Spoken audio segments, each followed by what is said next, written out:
안녕하세요 여러분.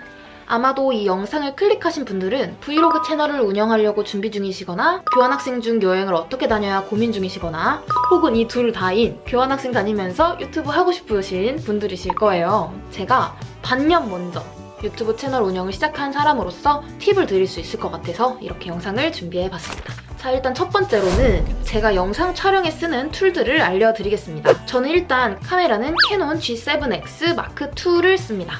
국민 브이로그 카메라로 되게 유명한 카메라인데요. 솔직히 카메라 자체가 엄청 좋은 건 아니에요. 특히 초점을 되게 못 잡아서 그게 은근히 많이 거슬리거든요. 하지만 당근마켓에 메모리 굉장히 많고 가격 대비 나쁘지 않은 준수한 품질을 낼 수 있다는 거. 그래서 입문용으로는 제격이라고 생각합니다. 그리고 아이폰 기본 카메라도 잘 사용하고 있는데요. 그런데 동영상 설정 값을 24프레임 4K로 설정을 하셔야 됩니다. 그래야 카메라랑 견줄 만한 화질이 나와요. 그리고 편집 프로그램은 애플 기기에서만 호환 가능한 파이널 컷 프로를 쓰고 있습니다.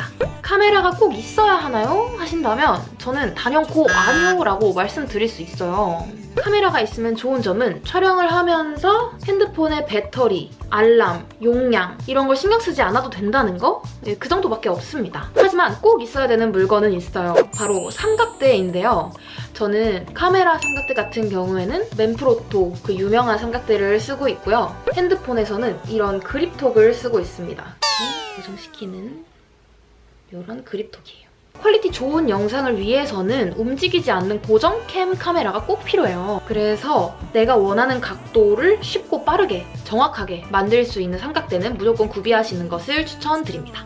두 번째는 교환학생 하면서 어떻게 그렇게 여행 많이 다니셨어요? 하는 질문을 되게 많이 받았어요. 일단 저는 약간 특수한 상황이었는데 학점을 가져오지 않아도 되는 상황이었어서 더 구애받지 않은 것도 있었고요. 그리고 독일 대학은 출석의 개근에 대해서 그렇게 강요하지 않는 분위기더라고요. 그래서 저는 격주로 여행을 다녔었습니다. 수업을 화요일, 수요일에 다 몰아놓고 목요일에 출국해서 월요일에 귀국을 하는 그런 스케줄로 움직였었고요. 왜냐면은 비행기가 수요일, 목요일 싸고 월요일 귀국이 또 싸가지고 그런 식으로 시간표를 짰었습니다. 그래서 일주일은 여행하고 일주일은 교환교에서 친구들이랑 시간 보내고 해서 여행도 열심히 다니면서도 교환지에서 친구들이랑 추억도 열심히 쌓을 수 있었어요. 근데 막판에는 조금 지치긴 하더라고요. 여러분도 처음에 본인의 여행 스타일이 어떠한지를 정확히 파악하셔야 됩니다.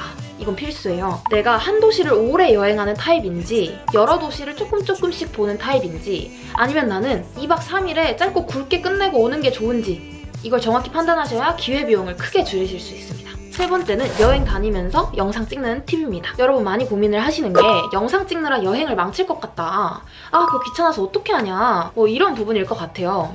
일단 첫 번째는 무조건 부지런하셔야 됩니다. 솔직히 교환학생 가는 사람들 중에 아주 많은 친구들이 유튜브 하겠다고 결심을 하고 가요. 하지만 학기가 끝날 때 보면 제대로 채널을 운영하고 있는 사람들은 많이 없습니다. 그래서 저는 여러분이 유튜브를 하고 싶은 이유를 명확히 해야 된다고 생각을 해요. 정말 아무도 안 봐도 되는 나만을 위한 기록용인지 아니면 내가 그래도 채널답게 키워가지고 영향력을 갖고 싶은지 저는 후자였기 때문에 더 열심히 모티베이트 돼서 할 수 있었던 것 같아요. 그리고 가장 중요한 건 찍은 영상을 매일매일 백업을 해두셔야 돼요. 그러니까 외장하드에 폴더별로 영상을 정리를 해두시는 걸 추천드립니다. 예를 들어 저 같은 경우에는 장소별로 혹은 주제별로 묶어가지고 정리를 해놨었어요. 이렇게 안 하면 나중에 몇백 개의 영상이 막 주르르르륵 이렇게 돼 있어요. 그러면 진짜 편집하기 싫어집니다. 너무 스트레스 받을 거예요. 그리고 또 매일 정리를 안 하면요. 이 영상이 어디서 뭐 하다 찍은 거지? 기억이 하나도 안 나거든요. 그래서 피곤하시더라도 오늘 찍은 영상은 오늘 모아서 정리해 두셔야 합니다. 이거는 선택이 아니라 필수입니다. 진짜 이거 얼마 안 걸리거든요. 하루에 10분이면 됩니다. 그리고 마지막, 영상 편집이 사실 되게 피곤한 일이에요. 우리 스스로가 근데 지치지 않아야 계속 할 수가 있잖아요. 그러기 위해서는 사전 준비가 필요합니다. 채널을 운영하기 전에 영상 포맷을 미리 구상해 두시면 굉장히 도움이 많이 돼요. 여러분이 유튜브를 보시면서 나는 이 사람처럼 영상을 만들어 보고 싶어 하는 채널이 분명히 있으실 거예요. 그 채널에 어떤 점이 좋았는지 어떤 점을 내가 따라할 수 있을지 정확하게 정리를 하는 거죠. 되죠. 그 다음엔 필요한 영상 소스를 모으셔야 됩니다. 영상 소스라고 하면은 폰트, BGM, 효과음, 프리셋 뭐 이런 것들을 말을 하는데요. 다다익선입니다. 예쁜 건 죄다 끌어모아 놓으셔야 돼요. 그래야 영상을 만들 때마다 이 화면에 어울리는 폰트나 효과음, BGM을 찾으러 돌아다니지 않으셔도 되거든요. 저는 음악은 아트리스트에서 다운을 받고 있고요. 효과음과 프리셋은 유튜브에 검색하면 이제 무료로 공유해주시는 분들이 굉장히 많으시거든요. 그래서 감사하게도 다운받아서 잘 사용하고 있습니다. 그리고 폰트는 산돌이나 무료 폰트 중에 이제 예쁘다고 유명한 것들이 있어요. 이제 그런 것들을 다 다운 받아놨습니다. 다시 한번 말씀드리지만 다다익선입니다. 잘 모아두시면 비상식량처럼 아주 요긴하게 쓰일 거예요. 그리고 추가로 이걸 궁금해하시는 분들이 계시더라고요. 유럽 소매치기 심하다던데 카메라 놓고 촬영을 하면 안 훔쳐가는지. 근데 일단 소매치기의 전제가 내가 안 볼 때 몰래 훔쳐간다는 걸 의미하거든요. 그 말인즉슨 내가 내 물건에 신경 쓰고 있고 누가 손대면 바로 쫓아갈 수 있다. 이거를 보여주면 안 훔쳐갑니다. 왜냐면 강도가 아니니까요. 그래도 저는 카메라를 너무 멀리 두고 찍지는 않았습니다. 이제 진짜 마지막으로 유럽 여행 꿀팁을 알려드릴게요. 1번, 추울 땐 따뜻한 나라, 더울 땐 추운 나라로 간다. 유럽은 위아래로 굉장히 길죠. 1학기 교환 가시는 분들은 남쪽에서 북쪽으로 올라오셔야 되고 2학기 여행 가시는 분들은 북쪽에서 남쪽으로 내려오셔야 됩니다. 그리고 나라별로 여행 가기 좋은 계절이 있어요. 예를 들어서 아이슬란드는 오로라 헌팅을 하려면 겨울에 가면 좋고, 네덜란드는 튤립이 피는 봄에 가면 좋고, 독일은 옥토버 페스트나 크리스마스 마켓이 열리는 10월, 12월에 가면 좋겠죠. 현지인 친구들한테 이런 걸 많이 물어보고 미리미리 달마다 내가 어떤 여행지를 가고 싶은지를 계획을 해두시면 굉장히 도움이 많이 됩니다. 2번은 소매치기는 내가 조심하면 괜찮다 입니다. 물론 조심해도 위험한 지역이 있기는 해요. 예를 들어 이탈리아의 나폴리나 프랑스의 마르세이 같은 지역은 현지인들도 굉장히 조심하는 지역이라고 하더라고요. 근데 이런 곳을 제외하면 막 눈앞에서 막 뜯어가지는 않아요. 그래서 다이소에 보면은 이런 보안줄 같은 거, 머리끈 같은 거 있거든요. 그거 꼭 잘 챙겨오세요. 유럽에선 절대 그런 걸 안 팔더라고요.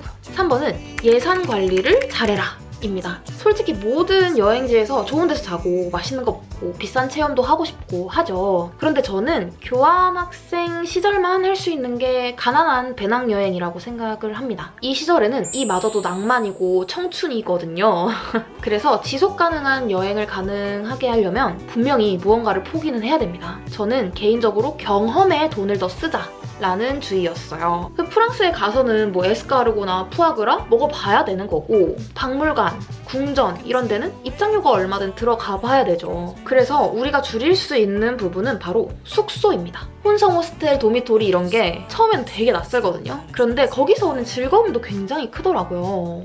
외국인 친구들을 사귀기가 좋아가지고 특히 혼자 여행을 가면 훨씬 재밌는 일이 많이 생깁니다. 저는 그리고 하루에 70유로 이상을 쓰지 않으려고 노력을 많이 했고, 한 여행지마다 하나로 150만 원 이상은 안 쓰려고 노력을 했어요. 그리고 여행할 때마다 가계부를 아주 꼼꼼히 적었습니다. 네, 하지만 이게 지키기가 쉽진 않더라고요. 하지만 노력을 하는 것과 안 하는 것은 굉장히 다르다. 교환학생 막바지에 돈이 없어서 쫄쫄 굶을 수 있다. 그러니 처음부터 예산 관리를 잘 하시면 좋습니다. 저는 5개월간 교환학생으로서 9개국 23도시를 여행을 했는데요.